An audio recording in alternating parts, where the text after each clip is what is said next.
I go for refuge until I'm enlightened to the Buddha, the Dharma, and the Sangha. Through the merits of giving and the other perfections, may I become a Buddha to benefit all sentient beings. I go for refuge until I'm enlightened to the Buddha, the Dharma, and the Sangha. Through the merits of giving and the other perfections, may I become a Buddha to benefit all sentient beings. I go for refuge until I'm enlightened to the Buddha, the Dharma, and the Sangha. Through the merits of giving and the other perfections, may I become a Buddha to benefit all sentient beings.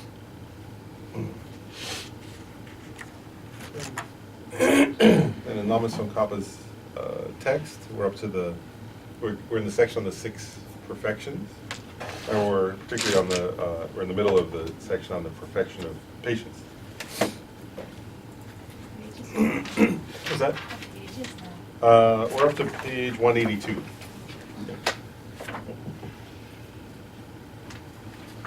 And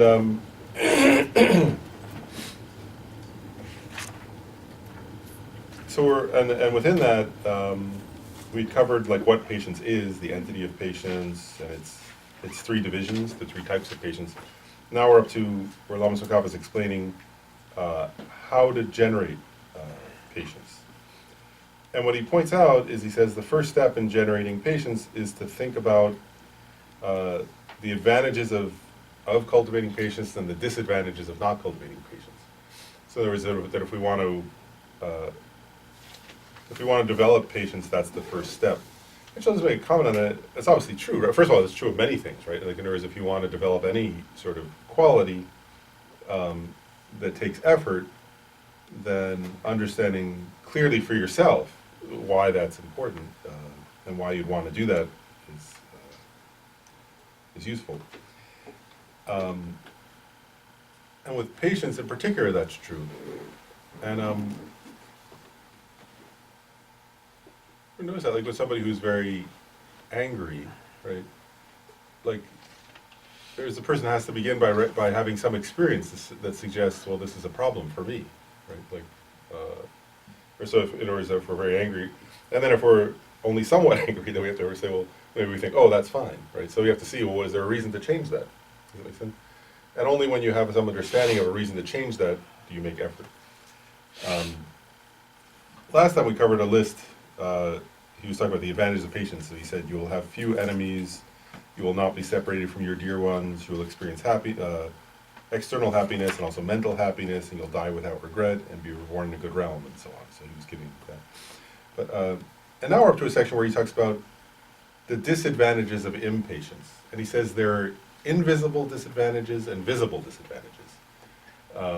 And so first he says, what are the invisible disadvantages? And there he's talking about karmic disadvantages. So like how anger, right? Anger is the opposite of patience. And so what he's getting at here is, how does anger affect our karmic process? Does that make sense?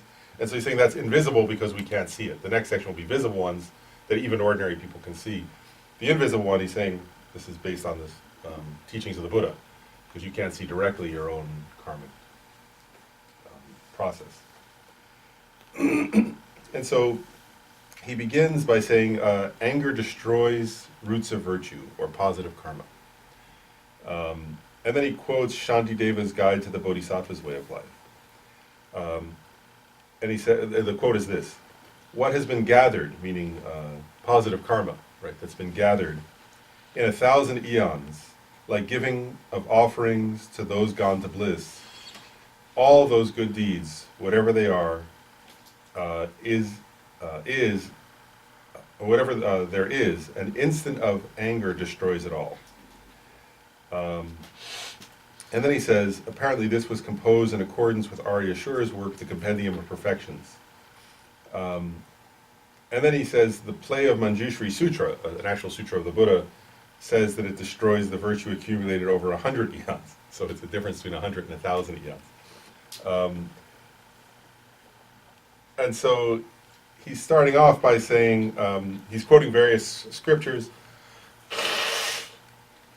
and although they differ in the length of time, they agree. So the Buddha is basically saying, what he's pointing out here is that all these great masters, right, Arya Shura, Shantideva and the Buddha himself are saying the same thing in essence, which is that anger destroys positive karma. Now he goes on to analyze this further, and he says, with respect to the object, meaning who you got angry at. So now he's analyzing what do these verses mean? What's the commentary on this verse? And he says, with respect to the object, meaning who you got angry at. Does that make sense? Here he's saying, some teachers say it must be a bodhisattva, meaning to destroy that much merit, it must have been that the person became angry at a bodhisattva. Whereas others say it could be just anybody. So there are different lamas comment differently on that verse, right? Some say, well, to destroy that such a huge amount of merit, the person must have had to become angry at some bodhisattva. Others say, no, any anger can destroy that. And then he says, the former, meaning the idea that it would be anger at a bodhisattva, accords with the teachings of Chandrakirti, his commentary on the Middle Way, his Majjhima Avatara. And then he quotes Chandrakirti, saying, therefore, through anger toward a child of the victors, right? So this kind of child of the victors means bodhisattva in this context. So therefore, through anger toward a child of the victors, toward a bodhisattva, the virtue from giving and discipline one has amassed over 100 eons is crushed in an instant. Right? So here, first of all, a couple things. One is clearly Chandrakirti agrees with the idea that it's 100 eons, not 1,000 eons, right? Very specific. What's that? Very specific. Yeah, quite specific there. But he's also clearly saying, and Chandrakirti saying is anger at a bodhisattva that leads to that much destruction. Then Lama Tsongkhapa goes on. As regards the support of the one in whom anger arises, even if a bodhisattva gets angry, it destroys his roots of virtue. So there is no need to mention that this is the case for one who is not a bodhisattva, who gets angry at a bodhisattva. Right? So there he's saying, this particular teaching is specific to if a bodhisattva who's been practicing virtue for 100 eons becomes angry at another bodhisattva, they destroy their roots of virtue created over 100 eons. Then he said, so now Lama Tsongkhapa is pointing a few things out. One is he's saying, if that's true for a bodhisattva and you're not a bodhisattva, then that's more true for you, right? Because they at least have their compassion to sort of mitigate their anger, whereas we have less compassion, so we'll destroy virtue, of course, as well. And then he goes on quoting Chandrakirti more, saying, whether or not it is certain that the object is a bodhisattva, and whether or not the reason for the anger, seeing faults, is true, the destruction of virtue is similar to how it's explained above. So here what Lama Tsongkhapa is doing is he's making a more general point. And he's saying this, he's saying, the point here is this, that in terms of the invisible faults or disadvantages of anger, first of all, it doesn't matter if you're justified or not, is the first thing. In other words, if you're saying, oh, this person's a terrible person, he's making one point, he's saying, whether they're a terrible person or not, that's their business. We're talking, here we're analyzing our own anger. Does that make sense? And so he's saying, so that's not a relevant question. Then he's saying, whether you're a bodhisattva or not, or whether they're a bodhisattva or not, is also not the main point here. That's what Lama Tsongkhapa is making. Then he's saying, the main point is this, is that when you become angry, you destroy your own good karma. And he's saying, so he's sort of clarifying. He's saying, there are debatable details here about if a bodhisattva is angry at another bodhisattva, or if it's angry at a non-bodhisattva, and so on. He's saying that all can be, debated, and that I think in terms of like the length of time of merit that's been destroyed can be debated, and so on. And he's saying, but the real main point is, when you become angry, it destroys your own good karma. And then he quotes another text, the Sarvastivadin text, to support that. And that text says, if a monk prostrates to a stupa of the hair and nail relics, with extended limbs and a pure mind, he will come to enjoy many kingdoms of universal monarchs, as there are particles of dust. So he's describing, what he's basically describing there is a text that's describing someone created good karma, right? And then he's saying, even these roots of virtue will be exhausted if he injures or disparages one of pure conduct. Therefore, if one should not even be angry Therefore, if one should not even be angry at a charred log, how much less so at a body endowed with consciousness? So he's making the point, it doesn't matter if the person's a bodhisattva or not, it doesn't matter who the person is who you become angry at. He's saying we shouldn't even become angry at a burnt piece of wood, right? Much less at a sentient creature. And at any sentient creature. He's not, that doesn't just include humans, right? He says any body endowed with consciousness. So that includes, you know, dog, a cat, whatever. What? A worm. And so what he's saying there, his point, right, again, he's making this more general point. And his general point is becoming angry at anyone destroys our own roots of virtue.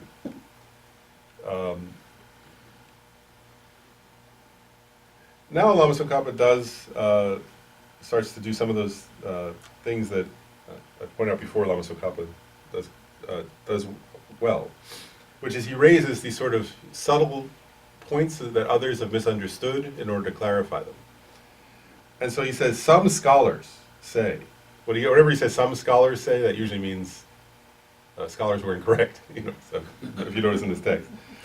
When he says, usually he quote, like if he's saying Chandrakirti says this such and such, that means Chandrakirti said this and it's correct. When he says some scholars say, and he doesn't name them, that's his polite way of saying, I'm not going to embarrass this person, but they've said something incorrect. So what he's saying here, I'll just paraphrase it. He's saying some scholars misunderstand this point and think that when we say it destroys your roots of virtue, it destroys your good karma, they think, well, all that really means is that you've created some bad karma and it's going to delay the ripening of your good karma. Does that make sense? So these people would think, well, if somebody created like good karma over 100 eons and they become really angry at a bodhisattva, the bad karma of that anger at the bodhisattva is going to create like a kind of a bad experience that's going to delay the ripening of their good karma, but it doesn't really destroy it. Does that make sense? That's what those scholars think. And then Lama Tsongkhapa says, basically this is incorrect. And he's saying, and one reason why they say that is there's this idea, and he says it here, I'll quote it, no mundane path whatsoever can eliminate the seeds of objects of abandonment, so it's impossible for them to be limited to. So what he's getting at there is this, is those scholars think this, that only when a person, there's a philosophical point, that only when someone realizes emptiness directly, so it's not a mundane path, do they completely abandon or completely destroy the seeds of objects of abandonment. So it means they destroy like the karmic seeds, the karmic potential for certain mental afflictions. Does that make sense? And before that, we can suppress our mental afflictions, but we don't completely abandon them from the root. Does that make sense? And so he's saying, so these scholars think, well, if only when you realize emptiness directly do you destroy the roots, the very seeds of your mental afflictions, rather than just suppressing them, then how could, you know, then this is similar, right? How could you really destroy a root of virtue? It must just be that you damage it or you delay it or something. And so now he's going to explain why that position is incorrect. And as Lama Tsongkhapa often does, he doesn't just say it, he like hammers the point to clarify this. So he says, first he says like, while that, he's making a point, he's saying, while that's true, that only the direct realization of emptiness destroys the seeds of objects abandonment of abandonment of the mental afflictions from their root, that doesn't mean that karma can't be so damaged that it will never ripen. And he gives an example. So he says, he makes this point. He says, you know, we do purification practice with the 4 powers, right? Like, you know, so people do their practice, right? Like it was taught in the section on karma, right? You might do vajrasattva or prostrations and so on. And he says, when you do purification by means of the 4 opponent powers, although the seeds of that karma are not completely destroyed, that karma will never ripen. So you've successfully purified it. He's saying, and so he's making a distinction. He's saying, you know, it's true in a sense. He's saying, you can't, like, so if you do a negative karma and then you, with great sincerity, practice the 4 opponent powers to purify it, you can succeed in purifying it. And then he's saying, that doesn't mean that you somehow destroyed the fact that you did that action, right? In other words, you still did the action, so the seed still exists, but it will never ripen, because you've purified it correctly.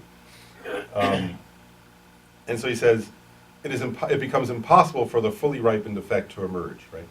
So he's saying it will never ripen. And he's saying, so it is possible, right? That on the one hand, you don't destroy it in the sense of like, make it so that it never existed, but you can make it such that it will never ripen. And that's purification. Then he says, makes another point, right? That's one point, that's one debate point he's giving back to that, such a scholar. He's saying, well, basically he's saying, to put it more simply, he'd be saying like this, well, if what you're saying is true, that only realizing emptiness directly destroys the kind of root of karma, or seed of karma, then why would anybody do purification practice, right? In other words, we all do purification practice for a reason, that it purifies karma. And and it does purify karma. And in a similar way, anger also destroys positive karma.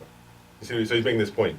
The four powers of purification do purify negative karma, and anger does destroy positive karma, and the process is similar, and in both cases it makes it such that that karma will never ripen. Now he makes another point. And he's talking now about the 5 paths. So there's the path of preparation, and then, the path of accumulation comes first, right, and then the path of preparation. There are 4 sub-levels of the path of preparation. So this is like for a bodhisattva progressing towards enlightenment. And so he's saying, of those 4 levels, on the peak and the tolerance levels of the path of preparation, when they're attained, wrong views and the seeds of non-virtue that become the cause of lower realms have not been abandoned. So here he's making a point. I'll explain it this way. What he's saying is that on those levels of the path of, so the path of preparation is the path right before you're preparing to see emptiness directly. So you're preparing for the path of seeing, or you're kind of connecting up to the path of seeing. You're kind of getting closer and closer to the direct realization of emptiness. And what he's saying here is, as you get closer and closer to that correct view of emptiness, you haven't, it's only when you've correctly understood the correct view of emptiness directly that you, as we said earlier, abandon the seeds of mental afflictions from their root. Does that make sense? But there comes this point on the peak and the tolerance levels of the path of preparation, when a bodhisattva reaches a certain level of understanding emptiness that's not direct yet, but is very powerful, that 2 things happen. One is they abandon all wrong views, or they no longer give rise to wrong views. And then another thing happens at the tolerance level, the path of preparation, where the seeds of non-virtue to be reborn in lower realms can no longer function. So they can no longer take rebirth in lower realms at that point. That's where the cutoff point is, where you no longer fall to the lower realms. And what Lama Tsongkhapa here is saying, is he's saying the same thing. He's saying, so such a bodhisattva has not yet seen emptiness directly. So they've not yet destroyed the karmic roots of such, of wrong views or of rebirth in lower realms from the root. But at that level, due to the power of their practice, they'll no longer give rise to wrong views, and they'll no longer fall to lower realms. And that's because their level of wisdom understanding emptiness is such that it can destroy the capacity for those negative karmas to ever ripen. They won't be able to ripen.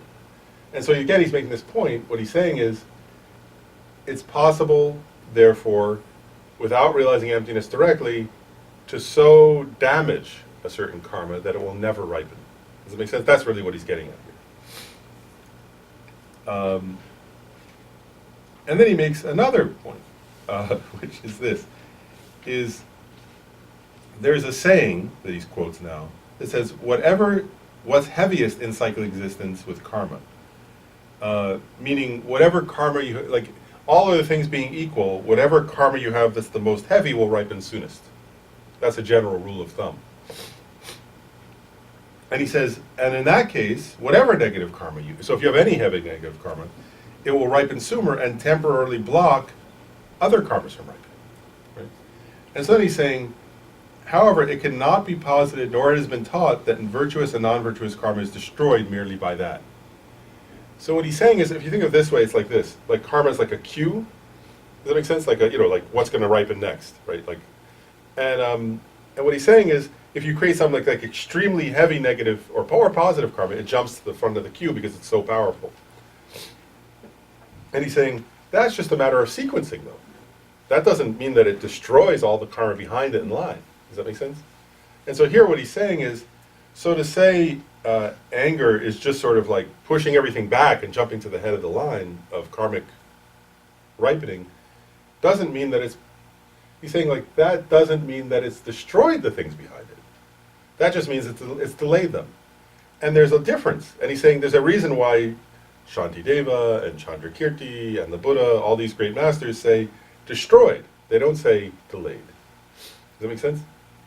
And he's saying there's a difference. He says, and what he's saying here is all karma causes other karma to be slower in ripening. Like, whereas whenever you create new karma that's very powerful, you know, if it's, let's say it's a very positive karma, right? If let's say you've created some very bad karma and then you do something extremely powerful, it will delay that bad karma from ripening if it ripens first. Right? And he's saying, but that doesn't mean it destroyed it. It's still going to come around. It's still going to catch up with you. Does that make sense? You have to actually purify it to stop it from catching up with you. And the same with positive karma. In other words, just because you create some positive karma and then you're angry and it's sort of, it's not that it just pushes it back in the queue and that eventually it's going to catch up with you. He's saying you actually destroy it. And there's a difference. There are certain karmas that are so heavy that they actually destroy other karmas, their ability to ripen. And he's saying, and we need to understand there's a difference between these two things.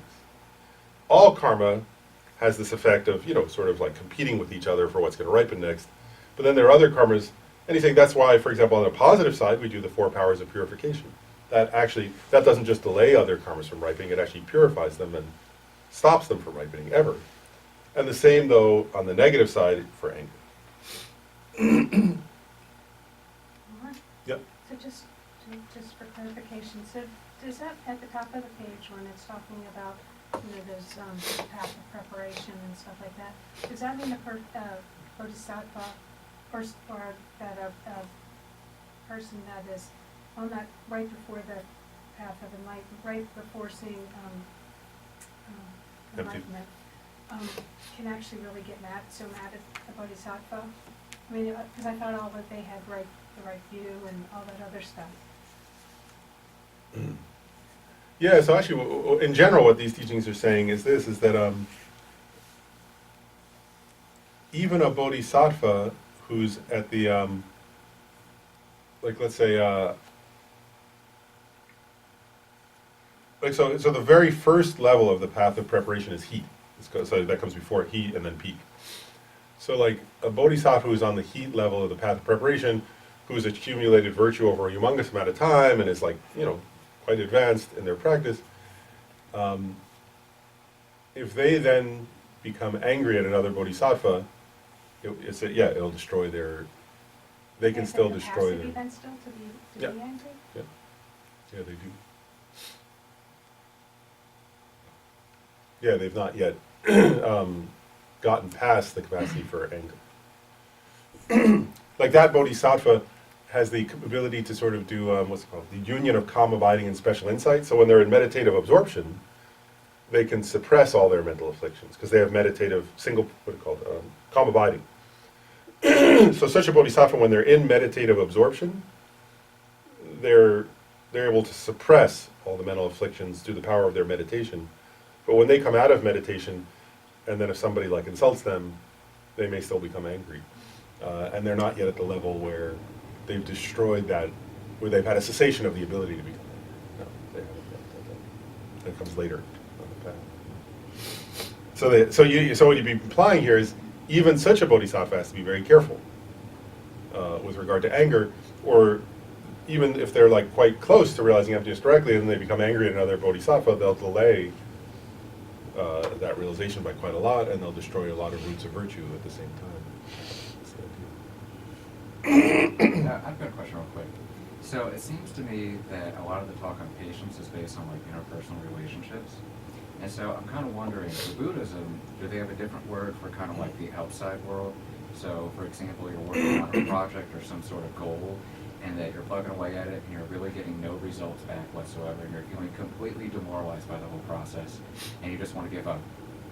Would it still be patience to keep at it because you know it's going to happen, or is there a different word for Oh, I see.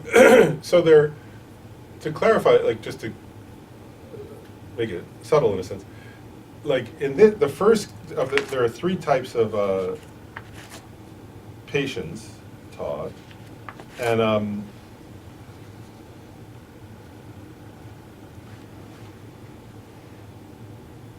so the first kind is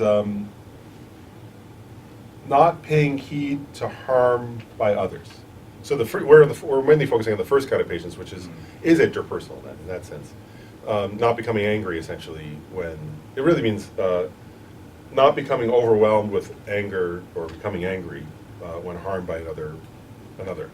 The second kind of patients is, the way he defines it here, is the patience of accepting the suffering that arises in one's own continuum. So that'd be that kind. In other words, it's the patience of accepting the normal sufferings that are part of samsaric existence, and sort of embracing them as part of, especially if you're practicing the path or trying to do something positive, it's embracing them as part of the normal process of trying to do positive things. So that'd be the second kind of patience, I think. Usually they include, even though it says others, the first kind of patience can include, so I wasn't sure where you were going to go with that. If somebody becomes angry at their computer, that they usually include under the first kind of patience still, even though it's not another person. It's the emotion. It's that emotion of sort of like anger at someone or something else for obstructing what I want. Right. But the second kind is different. It's not that sort of anger and obstructing. It's a sort of acceptance rather than sort of, so it's that, I think that'd be the one you're getting at, like where, it's like the second kind of patience is like where the person who has it says, I'm trying to do something meaningful. Of course there'll be obstacles. That's the nature of existence. Like life isn't easy. It's okay. I accept that there are going to be difficulties and I'm going to keep trying. Whereas the impatient person, and the second kind of impatience is what yours got, where the person says like, why me? This is horrible. This is so unjust. I hate life. I hate existence. I hate everything. I give up. I don't care about this anymore. That'd be that kind of, so it'd be the second kind of patience. Yeah, I'm just kind of wondering, because the way I kind of see it is that, like, I totally agree with that, and that if you're, like, working on something and that particular moment in time, like, it just totally sucks, is that you accept that, you're not going to change anything for that moment in time. You are already stuck with it. That's the situation you're in. And so you can accept that, but still, you have to be able to generate the will and the energy to keep doing it, and the motivation. And I think that there's a difference between accepting that things are bad right now and then still be willing to commit, the energy to keep doing it even though it's bad.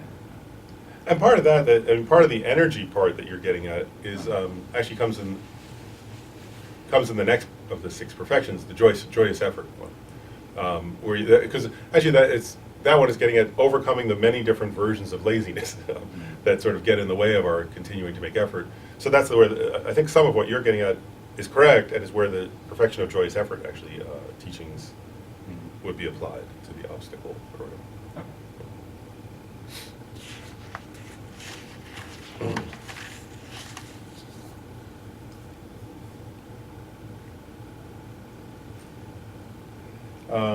Okay, and then next, Lama Tsongkhapa, he's continued to make the same point in a way, or to debate the same point, and he quotes the master Baba Viveka. And there, what he basically is saying, he's quoting Baba Viveka, who's basically saying, he's talking about purification practice. He's using that as the analogy for this.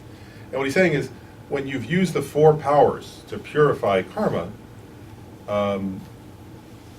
actually I'll just read it. Neither non-virtues that have been purified by the four powers, nor roots of virtue that have been destroyed by wrong views or harmful intent, can bring about their effects, even if later on they meet with the conditions. Just like a seed that has been damaged cannot produce a sprout, even though the conditions are met.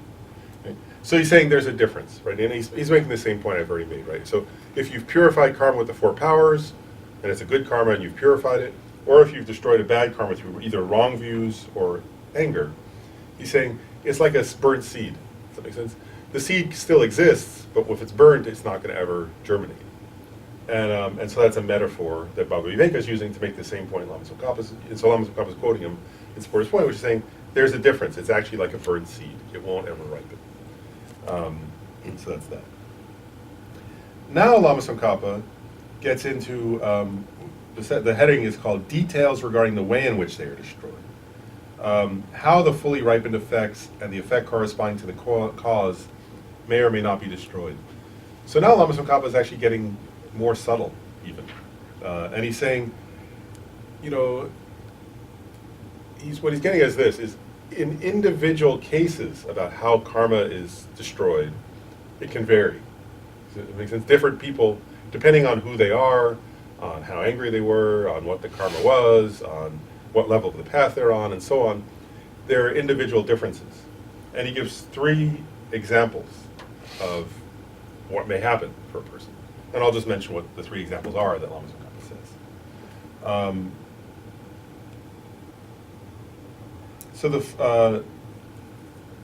At first he makes a general point, which is, he says, moreover, even though negativities that have been accumulated, so now he's talking about negative karma that's been accumulated, are cleared away by purifying them with the 4 powers described above, this does not contradict the fact that they may delay the arising of higher paths.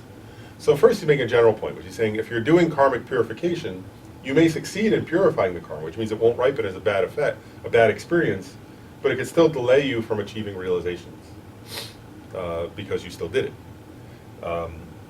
So it won't ripen into a specific negative experience, but it can delay a positive experience. And when he's making a point here, he's starting to make a point here. He's saying, so how karma works is subtle and complicated and individual. And now he gives another example. So he says, the first of 3. So he says, thus in some people, the effects of giving gifts and guarding ethics. So here what he's saying is this, is let's say, he's giving an example, he's saying, let's say a person was very generous and ethical for a long period of time, as was described earlier, right? Like the person who for 100 eons and so on. So they created a lot of good karma through that, and they became angry, and they destroyed that good karma, right? So he's saying, so that means, if they've destroyed it, one thing that's clear is that means it's not going to ripen as the effect of, now what's the effect of ethics, a good rebirth? What's the effect of generosity, wealth, and abundance, or enough resources, and so on? And so what he's saying is, if the person practiced those things for 100 eons and then became angry, they're not going to have that positive experience from that. And then, which is the main kind of karmic result, right? But then he's saying, but one thing that's possible in some cases is that the habit of doing virtue, though, will remain. Does that make sense? So the person will have done something, will have done all this good karma, will have become angry and destroyed it, but they'll still have the habit of doing good. And so they'll continue to practice ethics and generosity. And so he says, so they'll create new roots of virtue. And those will still ripen, of course, because they're going to do those after they became angry. And so luckily for them, although they destroyed a lot of good karma, they didn't destroy the habit of doing good deeds, and so that will still help them. Does that make sense? So he's saying, so in some cases, that happens. And actually you can see that, right? Where somebody who's like been doing a lot of good karma, and they become very, overwhelmed with anger, but then they regret it, and they go back and they say, oh, wait, that's not the kind of person I am, I want to do right practice, and they continue with their practice. So he's saying they may have actually destroyed the karma they created before, but at least they continue with their practice, and that will bring them good results. Then he said, now he's saying, and this is actually a worse, the second one is actually much worse. He's saying, in others, so now is the second kind of example he gives. He says, they may have done a lot of good karma and then become angry, right? And he says, in those cases, they may not destroy the ripening effect. So they may actually still become wealthy and have a good rebirth, but the anger will destroy their habit of doing good. And he said, and obviously the implication is that's much worse, actually, right? Because although that person will have some kind of pleasurable experience, they'll have lost the habit of doing good things, and so then after that good experience, they'll go down to much more suffering. And they'll use those good things to harm others, actually, is the implication too, right? Because if you don't have the habit of ethics and generosity, and then you get a bunch of stuff, you'll use it in the wrong way, and you'll actually be more effective in creating bad karma. So the second version, where the anger destroys not the ripening effects, but the habit of doing the good thing, is actually more horrifying in a way. And then he gives a third example. He says, again, others,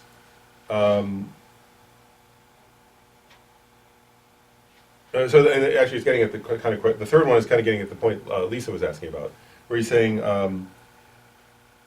that in other cases the person will have accumulated all this virtue, will be very close to sort of achieving some realization, for example, like seeing emptiness directly, and then the thought of anger arises, and their traversal of the path within an eon will be delayed. And although the path exists in their continua, it is not relinquished. So he's saying here, the person, they don't lose the whole path to enlightenment, but because of that moment or period of anger, their realization is delayed greatly.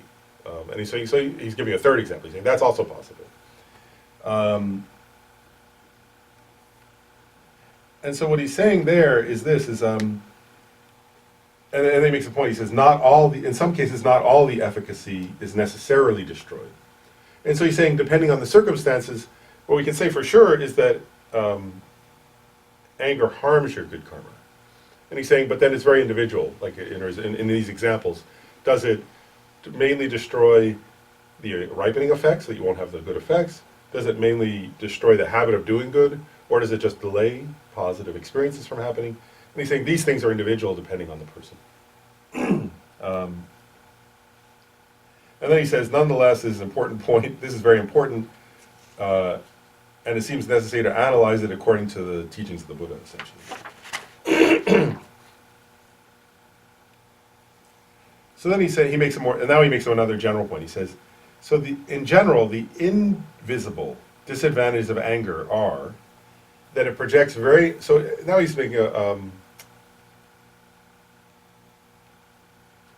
actually you could say there are various points here that are implied. So he's saying, he's stepping back now after he's went through all this, like basically a philosophical discussion about what's the nature of karma and how it's destroyed. And now he's stepping back and he's saying, okay, so let's summarize. This section was on the invisible faults of anger, like the not obvious ones. And he's saying there are many. But he's saying, in general, first of all, anger itself is a negative afflictive emotion, is a particularly pernicious afflictive emotion. A really bad one. And so he's saying one is, if you do actions based on anger, one invisible effect that you can't see immediately, but that's true, is that it will project very unpleasant, fully ripened effects. So he's saying it's going to create a karma for rebirth in lower realms. Essentially. He's saying, so one thing, you don't see that. In other words, if you become angry at somebody and you belittle them, you don't immediately, it's invisible to you, you don't see this, but he's saying one effect is you're going to take rebirth in lower realms. And that's an extremely unpleasant effect. So that's a fault of anger. That's a disadvantage that you can't see, but it's a fault of anger. And he's saying another one is, even if you create a lot of virtue, as I've been saying, it will destroy that virtue. And you won't have all these good effects. And thirdly, if you have some karma to progress on the path, it's going to delay your progress on the path. And so he's really saying, those are three very heavy, serious problems that come from anger, so cultivate patience. Now he's saying, those were the invisible effects. Here are some visible effects.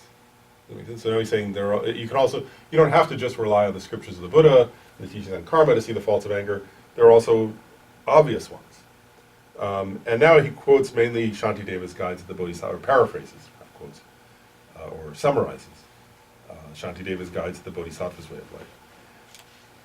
And so there's a whole list here, and I'll just go through them. It's on page 185 for those of the text, near the top.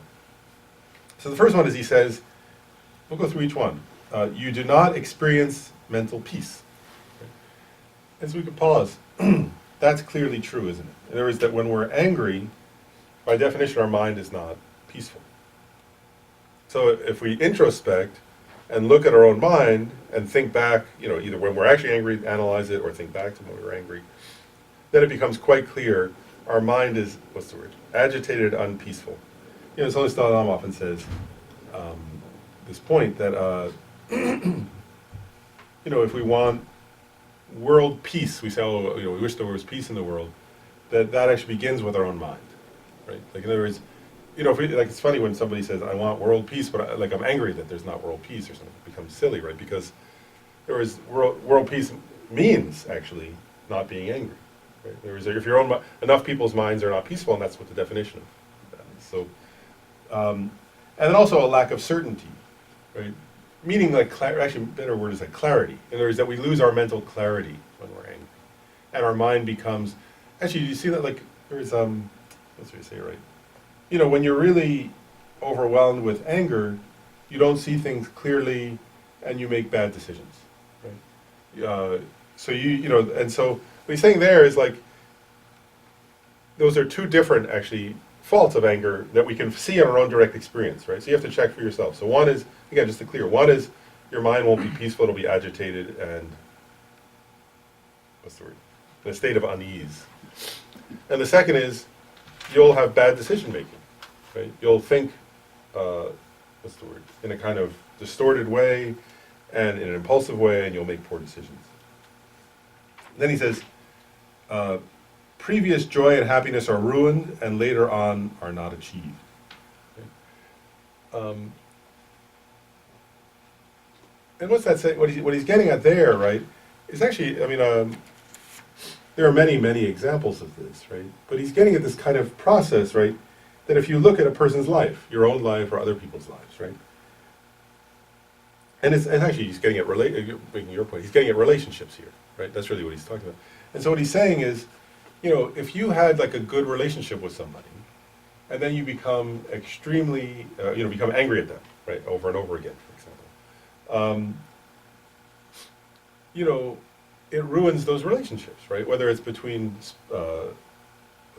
friends or spouses or parents and children or siblings, right? If you look at like people who are, for example, I sometimes, you know, like when you think of people like, I sometimes think of like people on their wedding day or something, and then people in divorce court, right? Like the look on their faces. You know, if you had like a video, right, of the people, like the one and then the other, it's the same couple, let's say, right? But the one that they like are all smiling, and the other like, actually, have you seen that? Like sometimes where people, they can't even bear the sight of the other person. You know? So he's getting at that, right? Whereas if you're angry, and actually,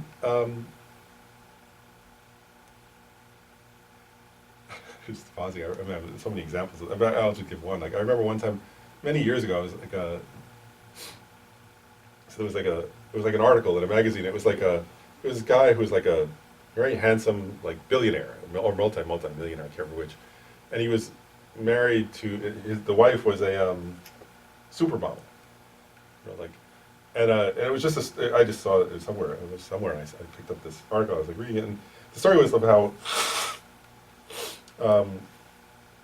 like, you know, each of them had been so excited to get with the other. Like he was so excited because, oh wow, I'm with the supermodel, and she was so excited that I'm with this like handsome billionaire figure. And the story was of like they were living in a mansion, but the police were called because she was throwing all of his stuff out the window, and then he like shoved her out the front door and locked her out, and then the neighbors were like freaking out because these two people were screaming, and there was all stuff smashed all over the front of their mansion, and so they called the police, and the police were trying to like stop him from assaulting her and stop her from, I think she was like on drugs and she was acting insane in the front, screaming at the top of her lungs in front of their house, and so like it was like I was just reading, I was like going, oh wow, like they're like who everybody wants to be, right? Like everybody wants to be them, and they were completely miserable, right? Like, and why? Because they were so angry at each other, right? Is the point. And so that the point here is just anger ruins relationships, right? And you know, when you look at people who are like, what's the word? Who were formerly close and now can't stand each other and so on, usually it's anger that's done that. Then the next point he makes is sleep does not come, right? So, you know, that when you're angry, it destroys your ability to even sleep peacefully. Right? If you ever had that experience, right, where you're really upset with somebody and you're trying to go to sleep, right, your mind won't calm down and your body won't calm down, and you can't even have the peace of a decent night's sleep. Then he says, and the mind does not remain at ease, right? And so there, part of that is like, I mean, I already said you don't have mental peace, but here it's like that even if you ever notice this? Like, even if you're like, if you're angry, right, but you're in the most beautiful place, it doesn't help, does it? Like, in other words, you could go to like the most beautiful resort or something. And if you ever, like, have you seen that, like, what's there, say, right? Like, So like if people are in like the most nice restaurant or the most nice resort or the most nice beautiful place, but they're angry at each other, then it's like a terrible, it could feel horrible to be there. Does that make sense? So it's like, where he says the mind does not remain at ease, is pointing out this point, like, that even if you have the circumstances where you should have ease, if you're angry at somebody else, it becomes the opposite of that.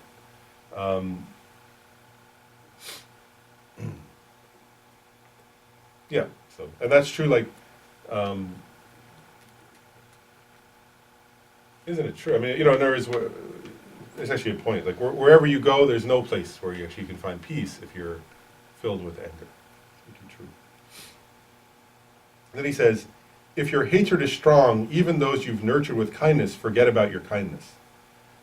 So that's the point too, isn't it? True. Like, so what that's getting at is this, is like, whereas if somebody's treated other people with kindness or generosity, but then they become angry at them and like act angrily towards them, actually if you watch, right, what happened, the people, even if like, so like if you've received something from somebody else, but then they're belittling you, right, what you actually say, and you watch people say, right, who cares? Like, I don't care they gave me that, they're a jerk, right, like, look what they're doing, you know, and you don't, you no longer like the person, right?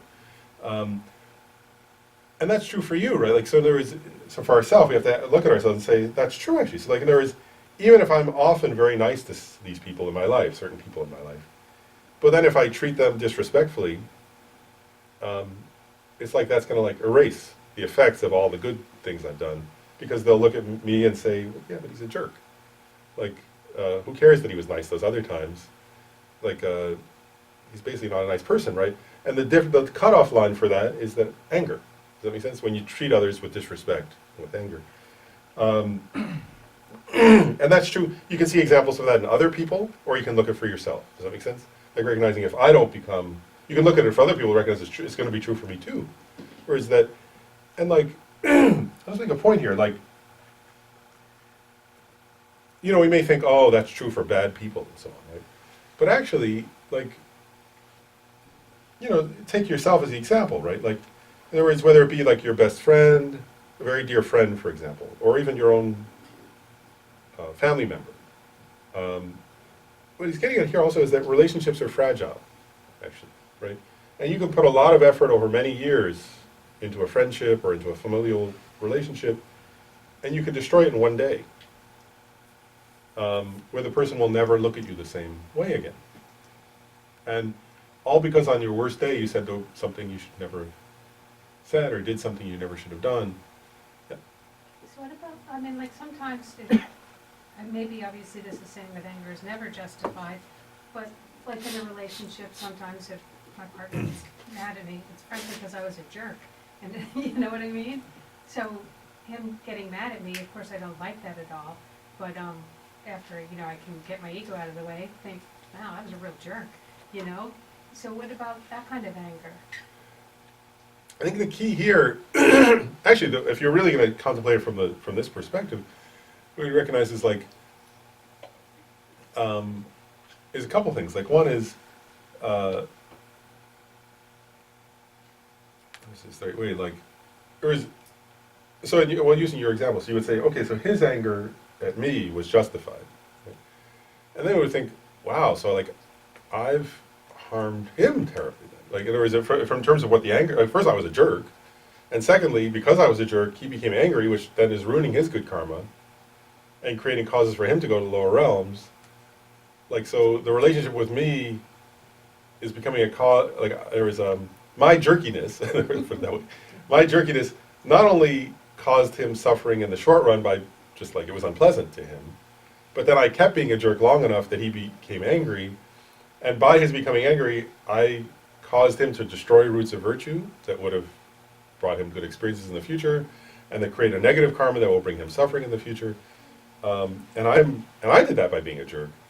And so it actually makes it even more, it's not like, so you don't think, oh, it's great that he became angry, you think, oh wow, this is like even more horrifying, like I need to stop being stop being a jerk then, because it's creating a short-term suffering for him, but also long-term suffering for him, in that sense, right? If you think of it from this perspective.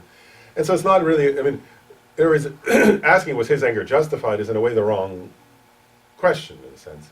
And I think from a Buddhist perspective, the correct question is like, wow, what are the effects of that anger, and how can I, and if I really am responsible for that by being a jerk or something, then I need to change my behavior quickly because the effects are humongous. They're much bigger than even ordinarily I could think, like, if from a worldly perspective, I could say, well, the effects are still bad, right? Like, in other words, I'm harming my relationship, I'm making him not have peace, I'm destroying his sleep or his whatever, all these other things, the things listed here. But if you add in the invisible effects, then it becomes like both combined, it's like horrifying. And then you say, so I've got to stop, what's the word?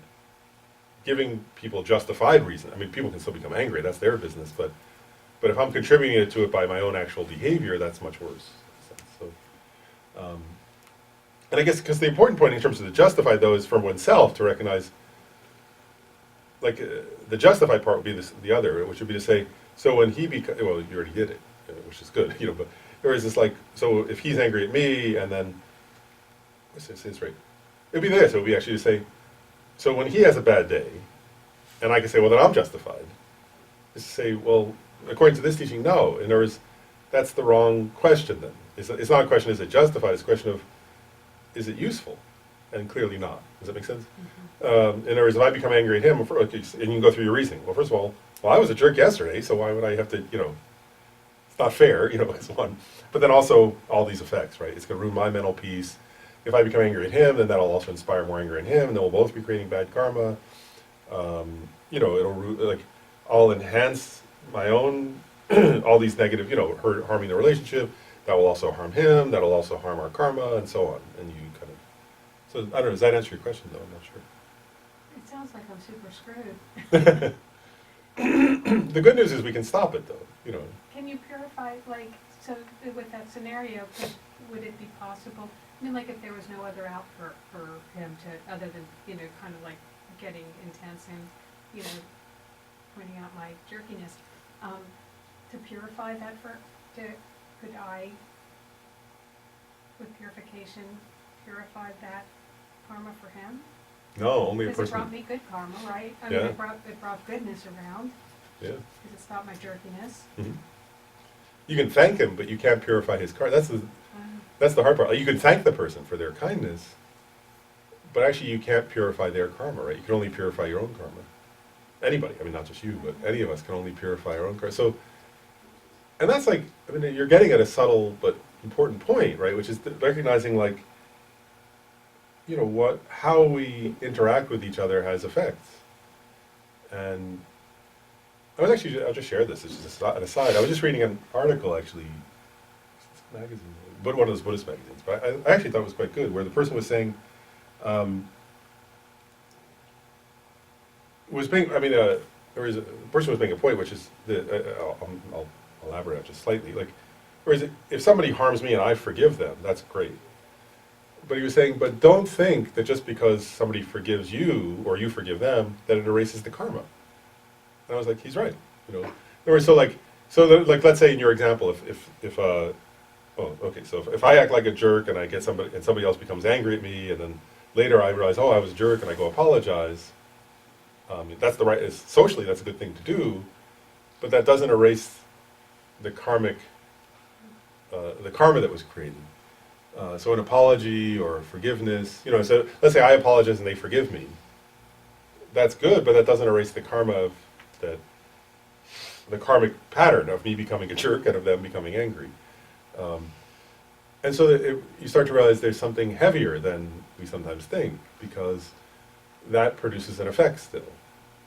And what we can do is, if I can purify my own tendency to be a jerk, of course, then that helps me, and indirectly it helps them if they're still alive, and I keep interacting with them, because they get somebody less jerky, and therefore maybe they're less likely to become angry.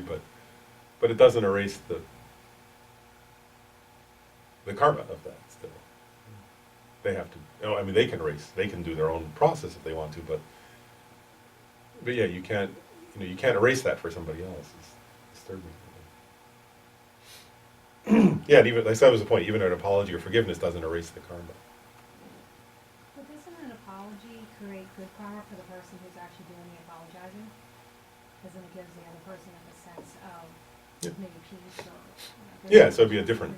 Yeah, so it'd be a different karma. Like, Yeah, so like, let's say, if I did something that made somebody enraged, right, and then later I apologized to them, and that would be a new karma, right, of like, the apology and them feeling better, and, and all that, that would be, like, so that would be a new karma, but it wouldn't erase the fact that, yeah, so both are true, yeah.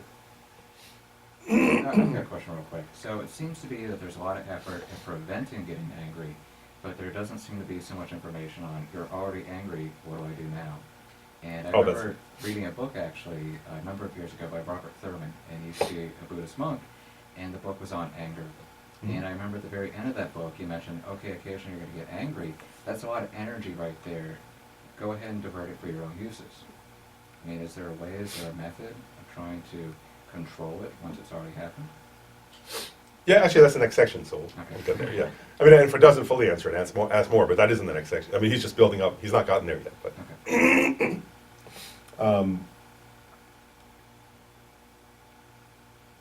Then he says, also, if you become angry enough, eventually, even those you've been kind to in the past may kill you. He's saying, if you're annoying enough, eventually you may become, what's the word? Others will assassinate you or whatever.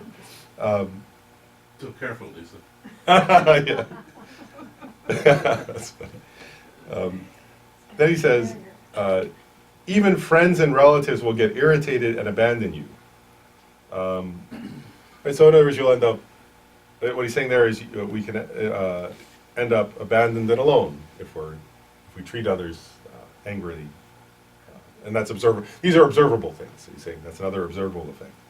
And then he says, even those you gather with gifts don't stay around, and so on. I'll just add in also, actually he doesn't mention it here, but other sources do, and Western medicine, Western research shows this, is also, actually there's tons of studies showing, right, that anger affects your cardiac health, affects your inflammation in the body, immune response, effectiveness of the immune system, and also that, what he's getting here in terms of isolation, that there's tons of research showing that, actually I don't know if I was, the research on loneliness is horrifying, really. Like, they actually did a meta-analysis that showed that loneliness and isolation are worse for your longevity than smoking cigarettes. I always thought smoking cigarettes was the worst thing you could do. It's like, it turns out it's the second worst. Being isolated and lonely is worse. Because our human nervous system is not, as always Dalai Lama points out, we're deeply social creatures, actually, right? And that our human nervous system is not designed, actually, or didn't evolve to feel isolation. Actually makes our nervous system and our immune system and everything function much worse. And so actually our body starts to shut down in a sense, and we stay in this kind of fight and flight, paranoid, fearful mode, because we're social creatures. Human beings by our very nature feel we survive when we're part of a group. And so if you feel, and it's different, we're not talking about like somebody who's going off and doing a retreat, but somebody who's feeling lonely. Does that make sense? So this feeling of like, I'm isolated, I'm alone, nobody's on my side, and so on, that feeling is horrible for your health, actually, for your well-being. And leads to premature death, even, actually. Really, that's what the research shows. What about those hermits that live in a cave, like in the middle of nowhere? Do they experience it? No, actually, it's interesting. Like, I remember talking, not talking with, but hearing, I've met some of them, and what it was interesting, their feeling was, they didn't feel lonely. Like, it was, for two reasons. One is, their feeling, at least the Tibetan ones I've done, two things, actually, they emphasize. One is, well, I'm here for all beings. Like, they feel they're part of community. They're going off in order to come back, and that they're part of a community. Like, it's like, So is it loneliness or the perception of loneliness? so actually loneliness is a state of mind, actually. In other words, because like you could be deeply lonely while surrounded by people, Right. And you could feel deeply embedded in community and loved when you're alone. And so so loneliness in that sense is a mental state, actually. It's not a state of being close to or not close to. There are lots of people who are incredibly lonely living in the middle of Washington, D.C., surrounded by millions of people. So it's a matter of perception, actually. Yeah. And so those hermits I've met, what they've said is two things. One is, well, they feel deeply connected to others, like they're part of a community, and oftentimes they're connected to the animals around them, and then and feel they're going to come back to help others, and also are surrounded by the Buddhas and Bodhisattvas. So that's their subjective perception. So they don't feel lonely in that sense. Well, does all this have to do with like a sense of control? Like the hermit chose to be in the middle of nowhere. Versus there's people in the middle of DC that do not choose to be lonely, and in fact that they want, they're very attached to being part of a social group, but they don't have it. Yeah, nobody, yeah, and feel that, what's the word? Yeah, and don't know how to build one or find one. Yeah, so loneliness in that sense, but that is an important point. It's a perception. It's not a state of how close, like somebody could live in the middle of a huge family and feel horribly lonely and so on. Or or somebody could be, out in a retreat but feel a deep sense of connection, actually. Yeah, I just kind of wondered about it, because a lot of those guys, they live to like 90-something years old, in the middle of nowhere, so. Yeah. Yeah, no, all the ones I've known, their self-report that I've heard was feeling, filled with love and compassion. So in other words, and a lot of it is that. Whereas if your life is filled with love and compassion, you're not lonely. Whereas if your life is filled with fear and anger, there's a good chance you are. How does it happen that you're chatting with hermits? Are these the I was thinking. hermits? Well, no, I was thinking of so I was thinking of Kirti Senja Rinpoche. He talked about that at Kopan. I didn't talk to him personally. I was thinking of him particularly when I was saying that, where he had come out of 18 years of retreat, and Lama Tsongkhapa Rinpoche asked him to describe his experience. So I was thinking of that. A little bit Reba Rinpoche. He didn't talk. He did a lot of retreat. So they're no longer They weren't hermits at the time. hermits, Yeah, right? 'cause I'm not a They're hermit. simply, Former hermits. it's just interesting. Yeah, I was thinking of those two in particular when I was talking. But there was another guy who also Lama Tsongkhapa Rinpoche. When I was at Kopan, Gomchen. Yeah. He was there, and he was funny. He was talking about how what was it? That the mother monkey, she knew him well enough. He was just sitting in retreat, right? But the mother monkey knew well enough that she would bring her babies and leave them at his feet when she would go off to get food, because she knew he was safe. And so here he was in the middle of the Himalayas, I think over Dharamsala in a hut, but that the mother monkeys knew him, and he was like their daycare monkey daycare workers. But the monkeys would leave their babies with him, and then they would come back and get them after they had collected the fruit or whatever it was that they were. So he also talked about that. And so he was it was clear that he felt very deeply engaged in loving connection with people or animals or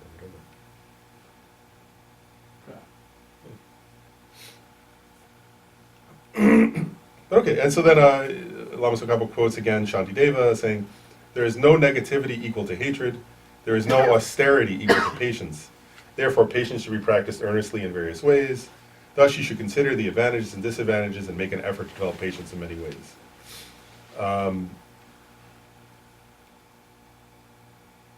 Then he says, supplementary remarks, and he quotes the Compendium of Trainings, which says, "Hatred is not ascertained only by the faulty conduct that collects both major, fully ripened effects and the destructive roots of virtue."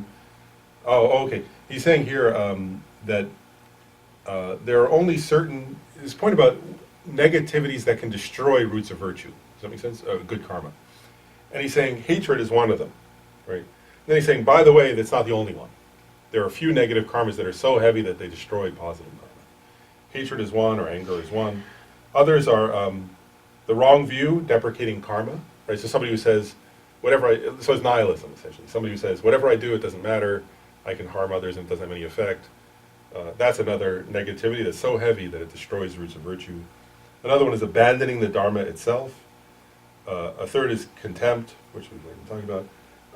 Generation of pride and so on towards bodhisattvas and gurus. So that's it's like if somebody were a bodhisattva or your own teacher, your own guru, that kind of teacher. And then you were to sort of develop pride, sort of arrogance, saying, oh, I'm better than them, putting them down. He's giving examples. These are some negative karmas that are so heavy that they destroy your good karma. Now, okay, we still have time. Good. So now we're getting at the point about, he's starting to get into now what do you do about it? So he's one method of, again, he's pointing out the first step in overcoming anger is these contemplations of the faults, the advantages of patience and the faults of anger, both the invisible and visible faults of anger. But then he's pointing, of course, how do you cultivate patience in respect to, that is unconcerned with respect to harm? So he's saying now, so what do you do? How do you deal with it? Which is kind of what you were asking. And so he gives a variety of different, a few different points. But the first one he gives is this, is I'll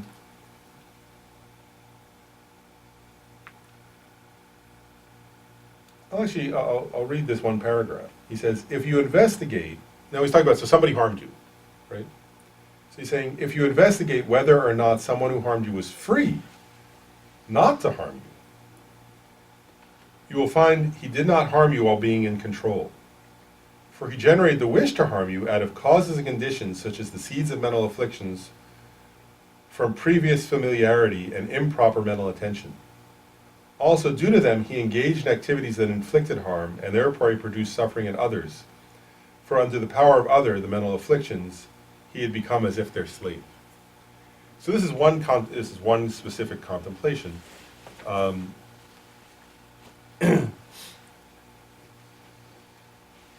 And what it's getting at, this particular one is getting at, is this, right? Is that when somebody, it's actually complicated, isn't it? What he's getting at here, from a psychological and Buddhist perspective, from a psychological perspective, let's say.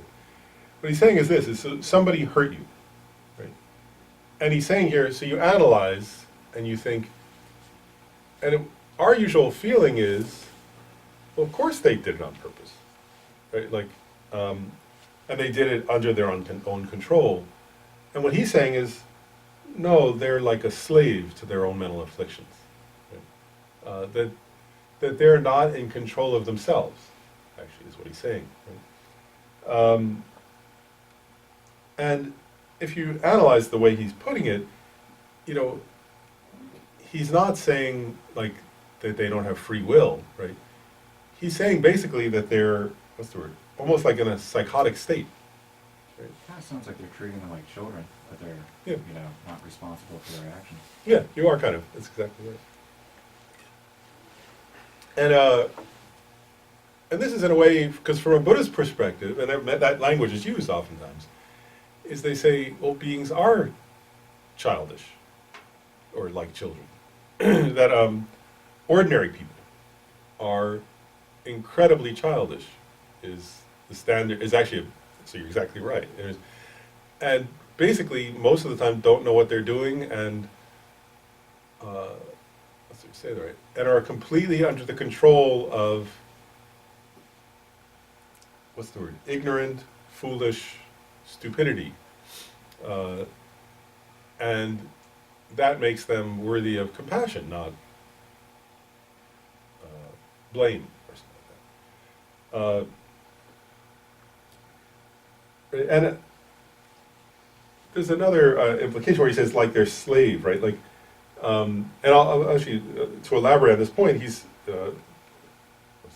throughout this chapter, he's been often quoting Shantideva.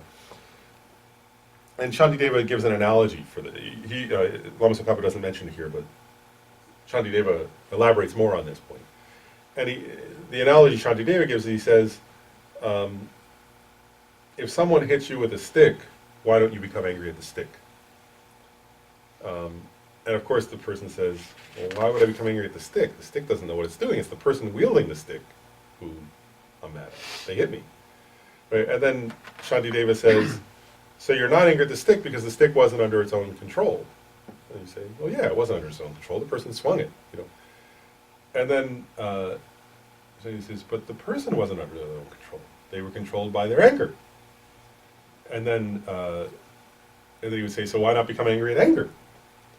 But not at the person. They were under its control, just like the stick was under the control of the person. The person was under control of ignorance and anger. So it's elaborating on the same kind of idea, right? And so here, I guess this is what I'm starting to get at, is that there's actually a distinction we're getting. Like, actually, we don't, what I'm trying to point out is this, actually, is that we actually don't really usually differentiate between the person and their ignorance or their anger, right? We actually think, well, that's just the person, and that's what they're like. Right? And here, what Lama Tsongkhapa, in this case, is saying, is he's differentiating, actually, right? He's saying, no, wait a second. Like, you have to differentiate. There's a person, right? And then there's a, like, so there's actually, like, so let's use example. I mean, Shantideva is using, well, say what Shantideva is, right? The hand, right? So Shantideva would say, so you're angry at this person for hitting you, right? So then are you angry at their pinky finger, like, you know, you could analyze that too, right? Like they have to have fingers to hold something to hit you with. You know, or like vocal, if it's words, right? They have to have vocal cords, right? So are you angry at one of their vocal cords, another vocal cord? No, that's silly, right? I'm angry at the person, right? And so what he's getting at is actually a fairly difficult distinction. You know, it's easy if we sit here theoretically, it's easy, of course. You say, oh, well, they're controlled by their anger, right? But when somebody's actually, let's say, saying something mean to you, then it's quite difficult, isn't it? To say, well, that's not the person saying that. You know, they're controlled by their anger. Hey, Lauren, is that the same, like, because when I read that and when you're talking about it, it makes me think like, you know, like we're all sort of like under the power of afflictions anyways, right? So when you see other people getting angry and stuff, it's kind of like if you understand with wisdom that we're all under the power of afflictive emotions, and you also kind of like you know, you generate compassion and all that, you know, so as to not to get angry, but it's also like all pervasive suffering too, right? Does that connect to that? Yeah, yeah, that would connect, sure. Is that to that point though, on patience? In a way, yeah, right, because it's looking at others in a particular way here. And part of that is, right, because what you're pointing out, the third type of suffering in that list of three, right, the all-pervasive suffering, part of the definition of that one is that one is not in control, right? Right. That one is under the control of the mental afflictions. Right. And that therefore one is like a prisoner and has no freedom to choose one's own destiny to some extent. And so it's actually, in that case, you know, when one is contemplating the third type of suffering in that context, one is relating to oneself, right? Like, because that's the section on renunciation for samsara. Mm. So there one is contemplating in relation to self. Here one is looking at it in reference to others, though, right? And recognizing, like, yeah, so you're looking at the person. Actually, if you look in the next section, right, he's saying, the next paragraph, rather, it's getting further that he uses the analogy of a person possessed by an evil spirit, right? And he's saying, if you believe that somebody's, you know, or like, I think in our culture that's rare that we think of it that way. But, you know, it's like, so, but I guess just give it another analogy. It's like, if you saw, like, what's this right? If you saw like a relative of yours in the hospital who like was having a psychotic reaction to a medication, right?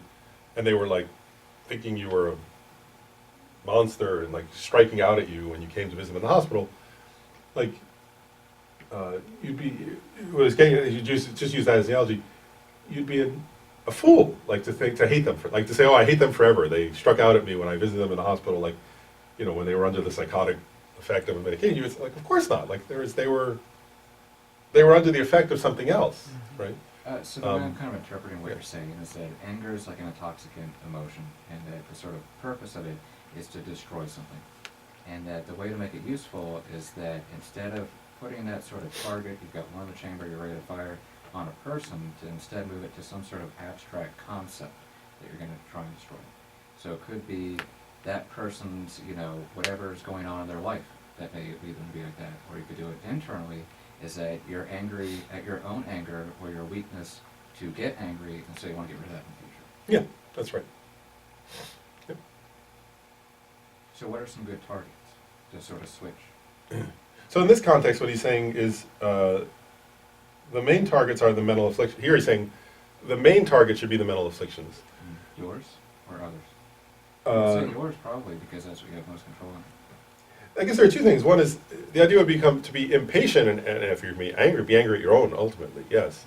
But I think here also what he's saying is like, and this is actually difficult in a way, but I think it's part of the practice, is so if you see somebody else, because in other words, when we're becoming angry, though, it's oftentimes other people. Like we see somebody else acting in a way is what he's saying here in a way is that you take that